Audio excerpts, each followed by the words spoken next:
I hope everybody is having a fabulous day, middle of the week. It's all gonna get better from tomorrow onwards, or maybe it's already going great for you, which is hopefully the case. Definitely a bit of Christmas spirit starting to float in the air, which is great. So today I come to you with part three of this very informative and empowering series that has been highly requested on a topic which is very, very important, especially for women, but also growingly so for men as well, which is that of hormonal balance. It comes up in my conversations with both our shifters and anybody else that comes in contact with us time and again. The repercussions of living life in a state of imbalance at the level of our endocrine system are quite frankly unsettling, if not straight up painful. The side effects of hormonal imbalance are not to be underestimated. And what's quite tricky with this topic is that sometimes we don't even realize that we're being negatively impacted in that area. And we go through life experiencing all these annoyances, mood swings, energy drops, fatigue, insomnia, chronic tiredness, demotivation, um, just bloatness, discomfort at the level of our digestive system, even sometimes chronic tightness and pain can be associated with hormonal imbalances. But by and far, the thing that gets mentioned the most um, as a complaint is the impact that hormonal imbalances have on our energy levels, our productivity, our moods, our joyful life, our ability to concentrate, focus, and be our best in our day to day life. The impact is huge. And I invite you to consider the possibility, if you know that you're dealing with these kind of challenges, that if it's been a while, sadly, you might have gotten used to living life in that way, and you might have gotten used to function at a lesser capacity than your greatest. It's almost like driving. I use the metaphor of the car often in our work, but it's almost like driving the most powerful Ferrari with a punctured tire. Inevitably the performance is being impacted, and depending on the size of the puncture and the severity of it, um, you might even have to like drive that Ferrari to 1% of its capacity. And you start thinking that that's the best that Ferrari can do. Well, the good news is it isn't. The good news is it's never too late to make improvements. The good news is it's never too late to transform this scenario and to fix that puncture and to refill your tire so that you can start driving the Ferrari at its full capacity. And let me tell you, that's a remarkably, radically different experience. Radically different. So, the third principle that I want to share with you around what are some of the things that might be negatively impacting your hormonal balance and what can you do about it. Um, as you know by now, if you've seen any of our previous videos, through our experience transforming the well-being of over 500 professionals across 5 countries over the course of 20 plus years between myself and Eugene, we've been able to develop a proven method to shift you to your most fit, healthy, and confident self in anywhere between 3 months and a year without any extreme diets or extreme exercise routines. And so through that experience, we've been able to clearly identify what we know are the three fundamental pillars of health and well-being, the three Fs, three legs of a tripod. And I've spoken about the first leg of the tripod as it pertains to hormonal balance in my previous live, which I did yesterday. I invite you to check it out. Today, I want to talk about the second pillar, the second leg of the tripod, which is so important for the purpose of rebalancing your hormones and really tapping into your full potential as far as your day to day operating goes. And that is food. Of course, everybody's present with what a huge impact food has on our productivity, our vitality, our energy levels, and as for us ladies in particular, our hormonal balance.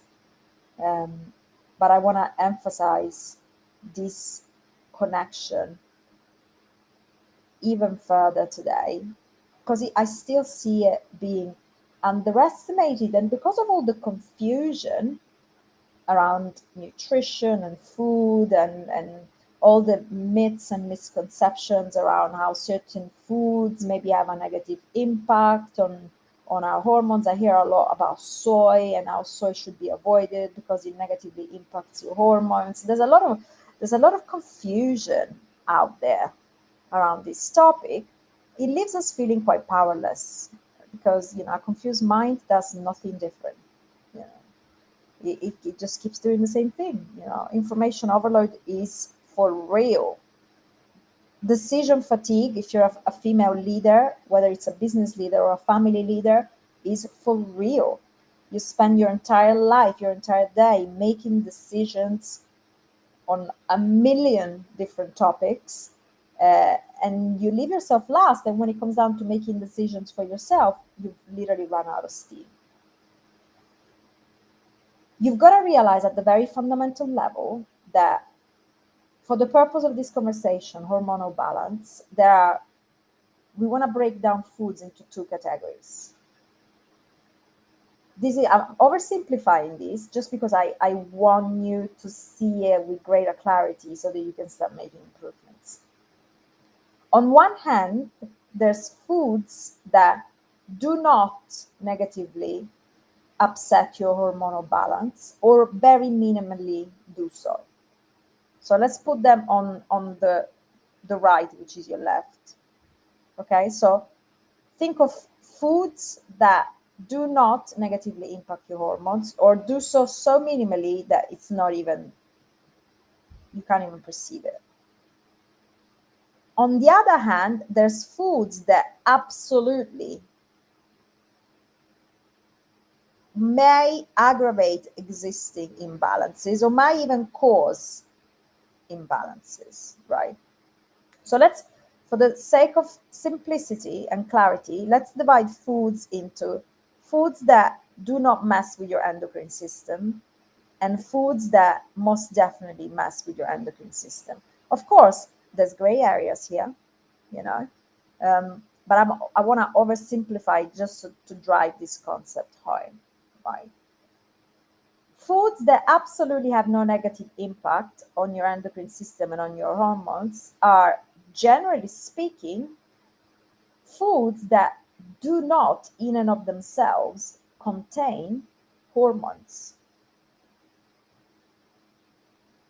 So therefore, everything that comes from the plant world, because plants simply don't produce hormones and don't contain hormones, especially if they are organically grown.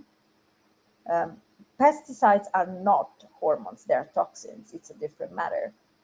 And in any case, just for further clarification, you get more benefits even from eating generic fruit and vegetables than you get negative side effects from any pesticide that might be present in there.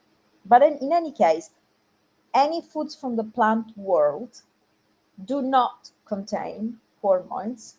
So therefore, the risk of them, I'm generalizing here, but the risk of them upsetting your balance is very minimal. On the other hand, and we're not demonizing anything here, but think about what are foods which actually inevitably are bound to contain hormones. Number one, top of the list, without shadow of a doubt, dairy products. Dairy products and eggs come from the reproductive system of a mammal. So even if they are the highest quality, best, more free range, organic, yada, yada, yada, they will contain hormones because that's what they are. They are they are a part of the reproductive system of a mammal, or a secretion of the reproductive system of a mammal. Milk is nothing other than a growth hormone fluid, which is decided to take a calf from the size of a calf, a baby cow, and grow it to the size of a full size cow, um, through, amongst other things, growth hormones, right? Does it mean that everybody who consumes dairy products experiences negative hormone imbalances? We can argue on that. Probably not everybody to the point where they are present with it. But if you do struggle with hormonal imbalances, if you are fully aware of it, then consuming a food which, even if it's the most premium high quality, is contains a high quantity of hormones, will certainly not help your already disrupted hormonal balance. Generally speaking, anything that comes from a mammal is more likely to contain hormones, but in particular dairy and eggs, because that's literally what they are, right? Now, does it mean you have to completely eliminate them from your diet? No, absolutely not. But you might need to create a different balance than present if the present balance is not working for you. And how do you go about it? Well, that's a whole different conversation. It would take me hours to delve into it. And frankly, I wouldn't be able to even give effective tips on that without getting to know you one-on-one and doing a strategy session and doing a food log review, etc., etc. I'm just giving you some ideas of things to consider and places to look at for possible inspirations and solutions to your imbalances.